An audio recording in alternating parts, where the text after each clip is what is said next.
Huh. Up to date with Nate.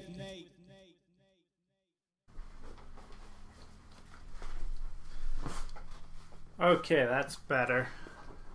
Welcome to season 2 of Up to Date with Nate. This is episode 13. Thank you for being here. Let's get up to date. As you all probably know, today is Halloween.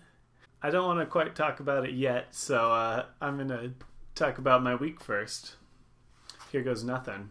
To start off, on Saturday we had our Frisbee finals in our Nampa Ultimate Frisbee League, and we won. So the first game we were against I don't remember team names. I'm sorry, I don't remember your name. But we won the first game. Then for the second game, we were up against our rivals, Discets and Gravy. They played the second or third seed, I believe. And their first game was overtime, sudden death. And they barely won. So good job, Discets. Then in the second game, we got an early lead and we were able to win it. So the Purple Cobras, congratulations. / to me as well. We are the disc champions until next spring, so that's fun. On Friday, we went to Garrett and Katie Mick's house for a Halloween party, and we played Pit, which is the one where you pass around the cards and say corner on the market, right? So yeah, we did that, and that was fun. Got to see our friends there. It was nice because there was 4 different couples from college there, so we all knew each other, and that was fun. Thanks, Garrett and Katie, for having us over, and we should have you guys over sometime. On Sunday, as I do every week, I had choir practice, but I wanted to go ahead and mention it because this November is an anniversary of Armistice Day. I want to say it's 100 years. It's been 100 years since Armistice Day, and we are teaming up with the Cathedral of the Rockies choir to do a special Armistice Day concert. So on November 11th, if you're available to come to that, we are doing the Armistice Day concert at Cathedral of the Rockies, and that is Eagle Song. If you follow us on Facebook, I'm sure there'll be a post about it, but yeah, that's good, and hope to see you there. Last night, I went to Taco Tuesday, again with my friends, and last week we talked about doing a Star Wars role-playing game, similar to like Dungeons and Dragons, but it's Star Wars themed. And so this week we started a one-shot campaign in that, and we played that. So that was pretty cool.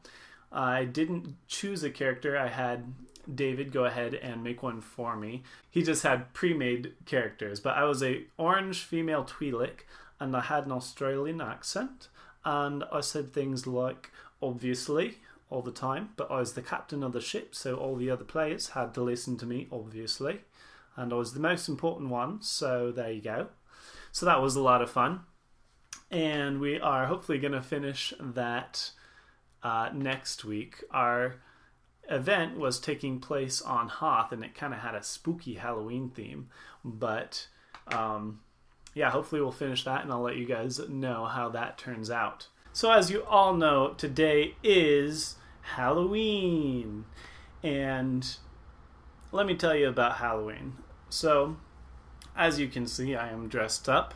I am a Hawaiian shirt enthusiast, obviously, and I've never been that good at Halloween.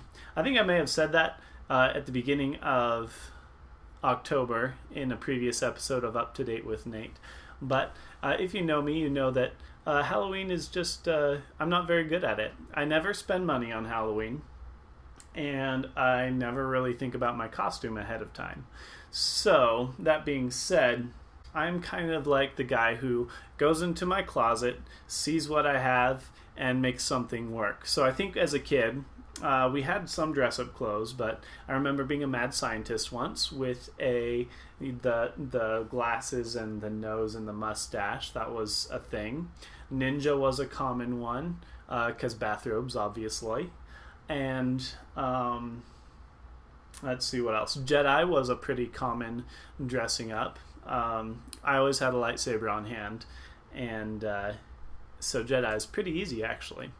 So those were a few I remember doing as a kid. One time in high school, I didn't have anything, so I went into my closet and I had a golf hat that was like green and like confetti on it or something, and it was kind of shaped like this.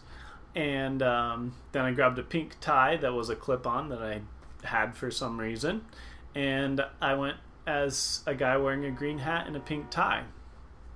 So that brings me to our next little segment. I know that some of you may be like me and just not make a big deal out of Halloween, but people expect something of you.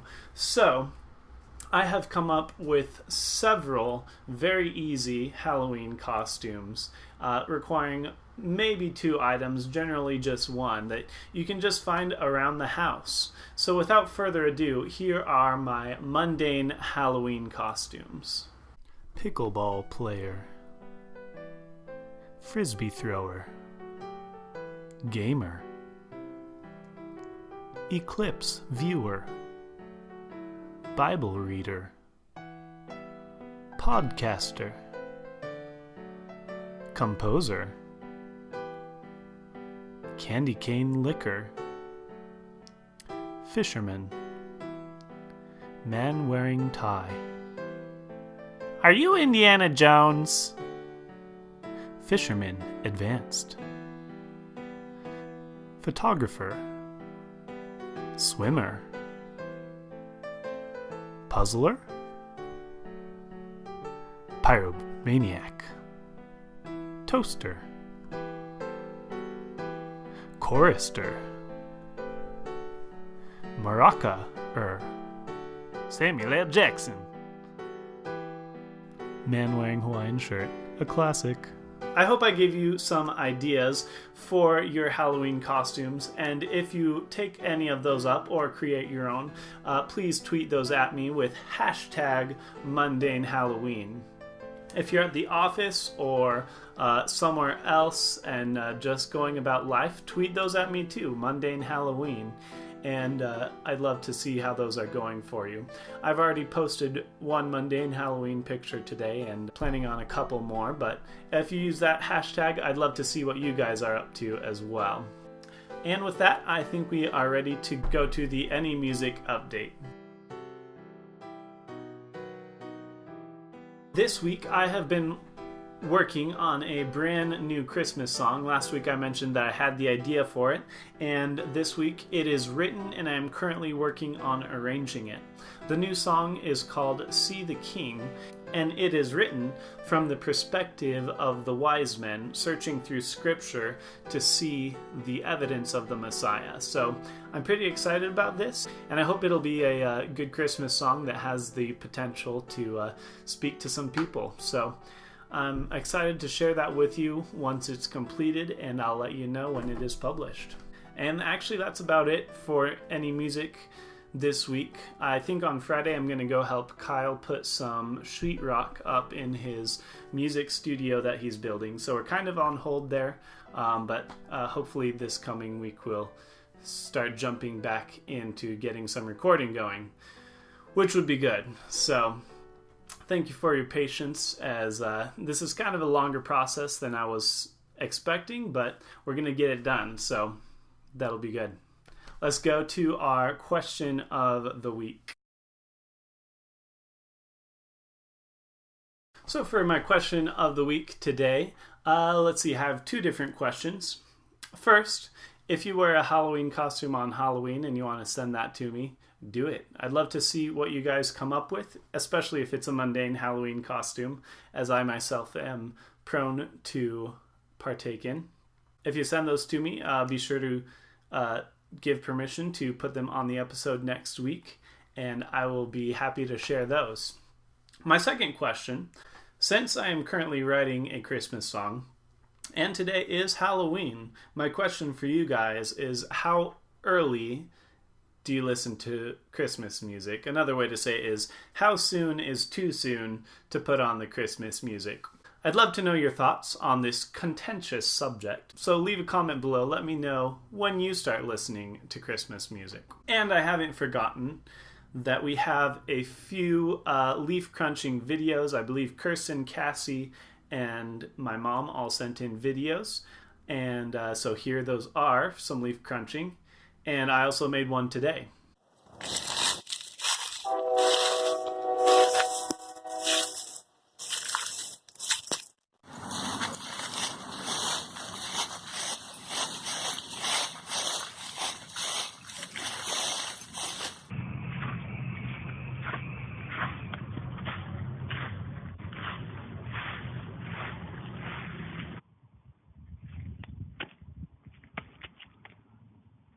Dang it.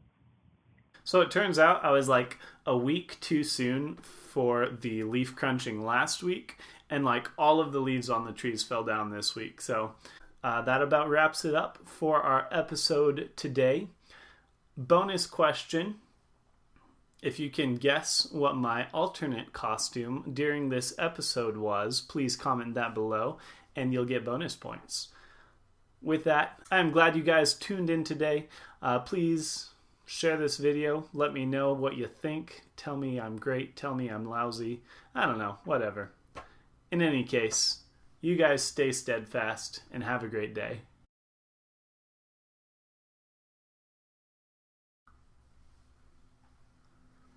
It's like double beard.